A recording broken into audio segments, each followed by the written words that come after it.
नमस्कार, आप देख रहे हैं द जनपद न्यूज। आपके साथ मैं हूं शाजिया निसार। 9 नवंबर 2019 की वो तारीख जब राम मंदिर के पक्ष में सुप्रीम कोर्ट ने, देश की सुप्रीम अदालत ने अपना फैसला सुनाया था। उस समय मैं रिपब्लिक भारत नाम के चैनल में काम किया करती थी, वहां पर न्यूज एंकर थी। जिस समय ये फैसला आया उस समय न्यूज रूम का माहौल बिल्कुल अलग था। न्यूज रूम जैसे मानो आप खुशी से झूम उठा। लोग खुशी मना रहे थे, सबके चेहरों पे खुशी थी, तालियां बजा रहे थे, अपनी सीटों से खड़े हो गए थे। जश्न मनाया जा रहा था। मैं भी देख रही थी। मैंने सोशल मीडिया प्लेटफॉर्म पर एक पोस्ट किया जिसमें मैंने ये लिखा था कि आखिरकार भारतवासियों का, राम भक्तों का वर्षों का इंतजार पूरा हुआ। इस पोस्ट के बाद मेरी काफी आलोचना हुई। लोगों ने मुझे जज करना शुरू कर दिया। जज इसलिए किया गया क्योंकि मैं एक मुसलमान हूं। लोगों ने मेरे मुसलमान होने पर ही सवाल उठा दिए। लोगों ने कहा अगर ये मुसलमान है तो ये राम मंदिर के फैसले पर इतनी खुश क्यों है? ये भारतवासियों को बधाई क्यों दे रही है? मैं काफी ज्यादा डिस्टर्ब हो गई थी इस तरह की टिप्पणियों से, आलोचनाओं से। समझ में नहीं आ रहा था कुछ। परेशान थी, उम्र भी काफी कम थी। इतनी उम्र नहीं थी कि कोई फैसले पर अडिग हो सकूं। समय आनन फानन में मैंने वो पोस्ट डिलीट कर दिया। लेकिन उस समय उस पोस्ट के पीछे मेरी क्या भावना थी वो किसी ने भी जाननी नहीं चाहिए। और वही भावना आज भी है। राम मंदिर को लेकर के भारतवासियों की खुशी। 2019 में जब राम मंदिर के पक्ष में फैसला आया था तो भारतवासी खुश हुए थे। स्थिति ये थी जिस दिन हमने देखा कि उद्घाटन हो रहा है मंदिर का, जो लोग वहां पहुंच नहीं पाए थे वो अपने टीवी स्क्रीन के सामने बैठ करके रामलला की पूजा अर्चना कर रहे थे। आप समझिए कितना कितना जुड़ाव होगा, कितने जुड़े हुए लोग होंगे, कितनी आस्था होगी। आखिरकार 500 वर्ष का इंतजार खत्म हुआ था। सबको लगा था रामलला अयोध्या में वापस आ गए हैं। लेकिन इसी बीच कुछ सालों बाद एक चोट ने सबको झकझोर कर रख दिया। और वो चोट थी रामलला के दरबार में सबसे बड़ी चोरी होना, चंदे की चोरी होना, जिसे राम भक्त स्वीकार भी नहीं कर पाए। यकीन ही नहीं मान पाए कि रामलला के दरबार में भी चोरी हो सकती है। सच कहूं तो खुद मुझे भी विश्वास नहीं हो रहा था जब ताजा ताजा यह खबर आई थी। क्या वाकई ऐसा हो सकता है? मुझे लगा कोई अफवाह होगी, मैंने भी गौर नहीं किया था ज्यादा। लेकिन जैसे जैसे वक्त गुजरा, रिपोर्ट सामने आई, मीडिया रिपोर्ट्स ने बहुत कुछ बताया। एसआईटी की रिपोर्ट सामने आई। जब एसआईटी गठित हुई, बहुत से बड़े लोगों के नाम सामने आए, गिरफ्तारियां हुई, नई एसआईटी बनाई गई, बहुत कुछ हो गया इस मामले में।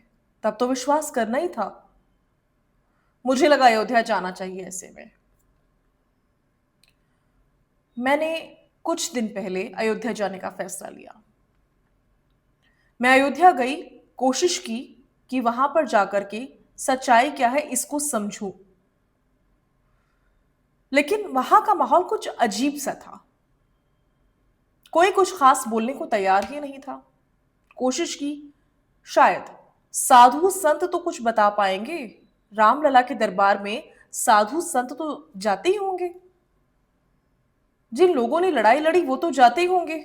अरे लड़ाई कुछ 2-4 साल की नहीं थी, न जाने कितने वर्षों से ये संघर्ष चलता आ रहा था, ये कोर्ट की जंग चलती आ रही थी। तो वो तो जानते ही होंगे कि भाई कौन कौन जिम्मेदार है, किसने रामलला का चंदा चोरी कर लिया। वो भी चंदा कोई छोटा मोटा 2-4-500 नहीं, 2-4-5 हज़ार नहीं, न जाने कितने कितने ही पैसे ले लीजिए, जेवर ले लीजिए, चढ़ावा ले लीजिए, आभूषण ले लीजिए, क्या नहीं होगा। जो लोगों की शिकायतें थी, आपने सुना होगा बीच में सिंधी समाज ने शिकायत की थी कि उन्होंने करीब 200 किलो चांदी की ईंटें दान की थी। किरी माता जी की कोई शिकायत थी, किसी की कोई शिकायत थी। एक बाबा जी थे जिन्होंने कहा था कि हमने अपने घर ज़मीन बेच कर के 1 करोड़ रुपए दान किया था, जिसकी आज तक पर्ची नहीं मिली। जब इस तरह की बातें सुनी तो लगा कि लोगों से बात करें, जानें, पीड़ा है, दर्द है, तकलीफ है, लेकिन ये हुआ कैसे? रैंडमली अचानक से खबर आती है अयोध्या से कि इतना बड़ा कांड हो गया। अरे भई हुआ कैसे? कौन है ज़िम्मेदार? अयोध्या जाते हैं जी, कोई कुछ खास बोलने को तैयार ही नहीं। रिक्वेस्ट की हमने, कुछ तो बोलिए, कुछ खास कोई बोलने को तैयार ही नहीं। ज्यादातर लोगों का एक ही जवाब था, रामलला के दरबार से चोरी हुई है, ठाकुर जी खुद ही देख लेंगे। ठाकुर जी खुद ही देख लेंगे? ठाकुर जी तो देख ही लेंगे, लेकिन हम लोग क्यों हैं? हम लोग क्या कर रहे हैं? आखिरकार अगर ठाकुर जी के दरबार से इतनी बड़ी चोरी हो रही है, इतना बड़ा गबन हो रहा है, तो हम लोग किस लिए हैं, किस काबिल हैं? हम क्या देखने के लिए तमाशबीन है हम लोग? हम कुछ तो बोलेंगे, कुछ तो करेंगे, कहीं तो रिक्वेस्ट कर सकते हैं, कुछ तो संभव होगा। बहुत कम लोग थे ऐसे इस अयोध्या में, शायद कुछ साधुओं को आपने सुना भी होगा मेरी रिपोर्ट में, जिन्होंने बोला कुछ खास। ज्यादातर खामोश थे। उसके बाद से मुझे जानकारी हुई कि एक कार सेवक जिनका नाम था संतोष दुबे, वो बोल रहे हैं। वो अपनी पीड़ा पीड़ा जो है जाहिर कर रहे हैं, तो उनसे बात करनी चाहिए। जब मैं उनसे मिली, मैंने उनसे पूछा कि क्या हुआ, तो उन्होंने अपनी तकलीफ को जाहिर किया। उन्होंने कहा बहुत कुछ हुआ यहाँ पे, हमारी शिकायत आज भी है, हमारी शिकायत कुछ साल पहले भी थी।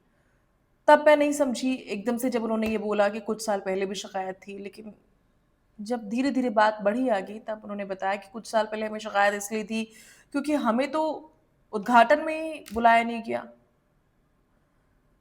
हमें ट्रस्ट में शामिल नहीं किया गया, कभी कोई फैसला हुआ तो हमसे पूछा ही नहीं गया, मंदिर में क्या हो रहा है हमें पता ही नहीं है, हम कितना बता पाएंगे, कैसे बता पाएंगे?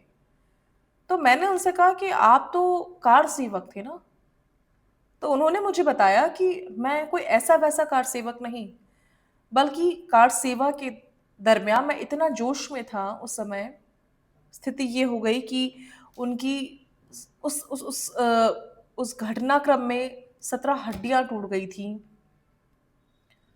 कई फ्रैक्चर्स हो गए थे, कई दिन के लिए कोमा में चले गए थे। बहुत कुछ हुआ था उनके साथ, उनको होश ही नहीं था। एक तरह से उनको दोबारा से जब वो जीवित हुए तो वो नया जीवन दान था उनके अनुसार। ये सुन के मुझे बहुत अजीब लगा कि जिस व्यक्ति ने, जिस शख्स ने इतनी मेहनत की हो, आखिरकार उसको क्यों नहीं पूछा गया? क्यों नहीं पूछा गया? ऐसा क्या हुआ होगा कि कार सेवक को नहीं पूछा गया? उसके बाद उन्होंने बताया कि मुझको क्या, बहुत से कार सेवक है जिनको नहीं पूछा गया। ज्यादातर कार सेवकों को पूछा ही नहीं गया, ना राम मंदिर के उद्घाटन के दरमियान, ना जब अयोध्या का डेवलपमेंट हो रहा था, चौक चौराहे बन रहे थे उसके दरमियान। हम लोग की तो कहीं पूछ ही नहीं है। कुछ हम में से गुजर गए, आप देख लीजिए किसी चौराहे का नाम हम में से किसी के नाम पर हो तो बता दीजिए। इस तरह की बातें उन्होंने मुझसे कही। मैं और भी ज्यादा हैरान थी। तब मुझे लगा कि शायद मुझे इस मुद्दे पर और ज्यादा चर्चा की जरूरत है। उसके बाद से मैंने कोशिश की बात करने की शंकराचार्य स्वामी अभिमुक्तेश्वर आनंद सरस्वती महाराज से। जब उनसे बात हुई तो उनसे बात करके भी ऐसे ही लगा कि बहुत ज्यादा नाराजगी है, बहुत ज्यादा गुस्सा है। ये नाराजगी, गुस्सा क्यों है?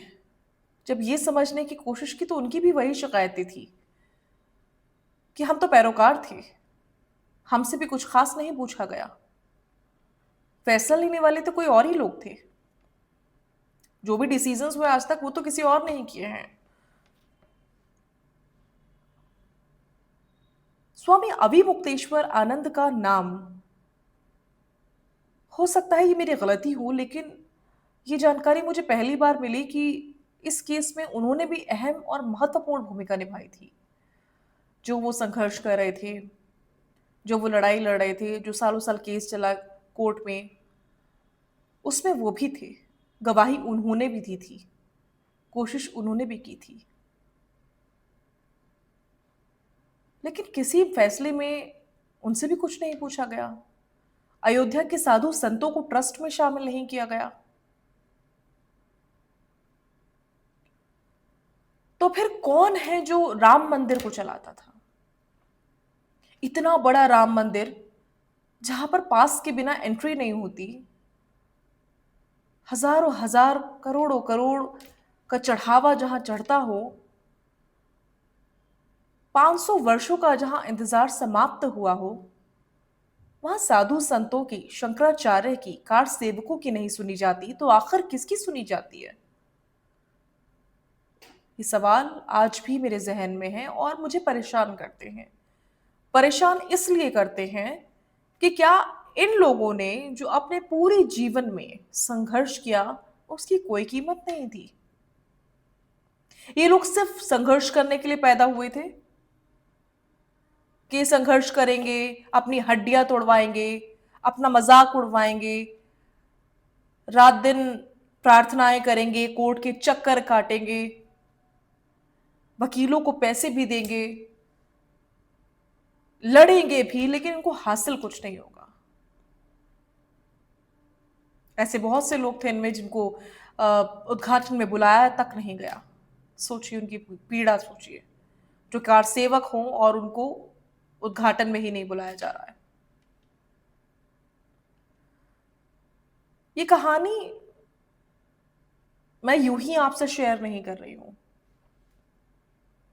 मैं हमेशा से राष्ट्रवादी पत्रकारिता ही करती रही हूं और मुझे नहीं लगता कि राष्ट्रवादी पत्रकारिता करने में कोई गुरेज होना चाहिए।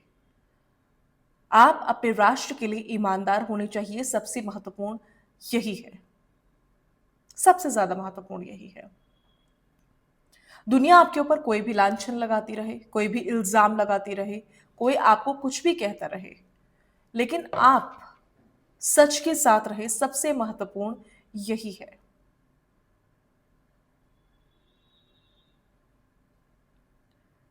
मैं सच की तलाश में हूं। मैं अभी भी सच की तलाश में हूं। आखिरकार राम मंदिर का जिम्मेदार कौन है? आपको पता है, अभी लेटेस्ट में किसी मीडिया की रिपोर्ट पढ़ रही थी, जिसको पढ़ करके मुझे थोड़ा सा अचंभित मैं हुई और मैंने पढ़ा कि श्रद्धालुओं की संख्या कई परसेंट कम हो चुकी है अयोध्या में। जब मैं पहुंची थी तब तो मामला ताज़ा ही था।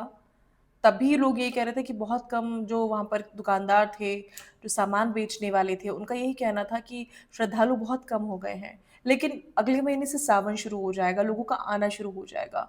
लेकिन अभी लेटेस्ट रिपोर्ट के अनुसार स्थिति वो नहीं है। श्रद्धालु अब भी बहुत कम संख्या में वहां पहुंच रहे हैं। आखिर ऐसा क्यों? जिन श्रद्धालुओं ने बरसों इंतजार किया, 500 वर्ष इंतजार किया, आंखों में आंसू लिए बैठे रहे, जिस दिन सुप्रीम कोर्ट का फैसला आया, जिस दिन उद्घाटन हुआ, वो श्रद्धालु अयोध्या रामलला के दरबार में क्यों नहीं जा पा रहा है? वो रामलला से नाराज नहीं है। नाराज है तो वो किससे नाराज है? वो उससे नाराज है जिसने उस राम भक्त की आराध्य को नाराज कर दिया। लेकिन अब भी सच्चाई सामने आनी बाकी है। लगता तो कुछ ऐसे ही है, हालात तो कुछ ऐसे ही बताते हैं। अभी तक पूरा सच बाहर नहीं आया है।